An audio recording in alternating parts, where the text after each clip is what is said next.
Yo, what's up everyone? My name's Dave and you suck at programming. Today, we're going to talk about Tilde expansion in Bash. This works in other shells. I'm going to talk about Bash specifically. I'm sure a bunch of these concepts still apply.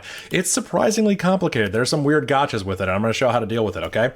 So what am I talking about? I'm talking about this character, the Tilde character. When you run this in Bash, echo Tilde, it should just echo whatever's going to the screen.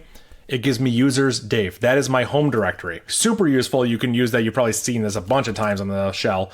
You can quote it. If I put quotes around it, it won't expand it. So Bash is responsible for turning that into my home directory, the literal string of my home directory. You can quote it to avoid doing that. You can also use double quotes. So some people get tripped up here. They think it will expand in double quotes. It will not, okay? The ordering happens a little bit differently than you might think. But what can we do with this? Because this is super useful. I can give it things that are in my home directory. Like I happen to know that I have a directory there called dev. That's where I do my dev work. But you know what I don't have? I don't have a directory called does not exist. But it still gives it to me. Here's the thing about Tilde expansion. The Tilde expansion just turns this in your home directory. This is just a string that got tacked onto it. We concatenated these strings together. So there's no file system check for this file. Yeah, this file doesn't exist, but nothing checked that from Bash's point of view. It's just a string. If I stat it, you can see no such file directory. That makes sense. But did you know there's more that you can do with this? There are a couple weird ones that people don't really know about. Let's go and cd into my home directory. Let's cd to temp. And now we can run pwd, and you can see that we're in temp. Hey, that's awesome. You can also run tilde plus. Look at that. Still says temp.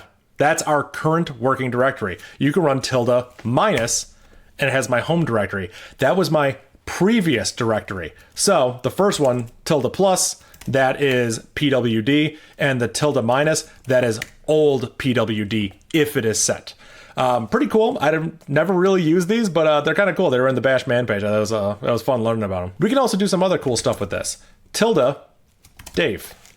That's the home directory of Dave. Tilde nobody. That's the home directory of the nobody user on my system. Tilde root. That's the home directory of root. Tilde John. John doesn't exist on my system, so we just got the literal string tilde John. So you can use this to get the path of someone's home directory. Just be careful because error checking it, there's no real way to tell if there's an error. The only thing you can do is look at the string you gave it, check the string it gave back and see if they're the same, and then you can assert that there most likely was an error during that. We can also use this in variable declaration because Bash says we're allowed to use it at the beginning of a variable. If we have this, like hi, and then we echo $foo, we can see that it has my home directory in there, but only at the beginning of a variable. If I have hi/tilde, we just get the literal tilde character. Bash is a little bit weird about this. Not weird, it's actually well defined. It says that it can come at the beginning of the variable or the beginning of a colon in the variable. So if I have this, and then I have colon/foo, and then I have colon tilde again, we can go ahead and we can echo that to the screen, and you will see it's resolved my home directory twice.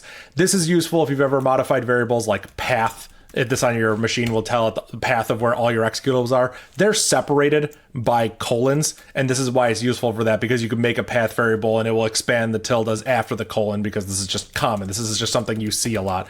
Here they are separated by new lines, a lot easier to read that way. But this is useful if I want to do like path equals, bin, colon, Espen, I could do something like that. I'm not going to run that. That'll make things a little bit weird over here, but that's why it works that way. And the gotcha to watch out for here is take a look at this. Let's say name equals Dave. We know that exists on the system. If we do this, what do you think is going to happen? Doesn't work.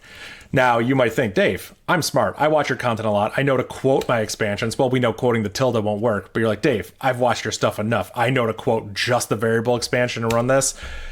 They don't run in the same order as you want them to. Okay, that's the problem here. So this is just not going to work. I expect this will work just fine. We'll just get Dave after my home directory, but this won't work. Tilde expansion and variable expansion are separate, so you can't do something like this. You could cheat the system.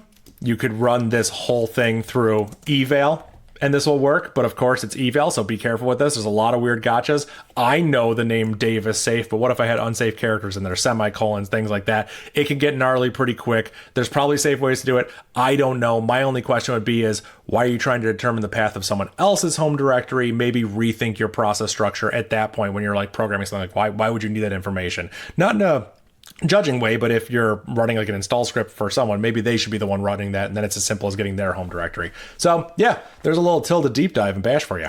And of course, want to give a shout out to my patrons over at Patreon. Take a look. There they are. Thank you so much for your support, everyone.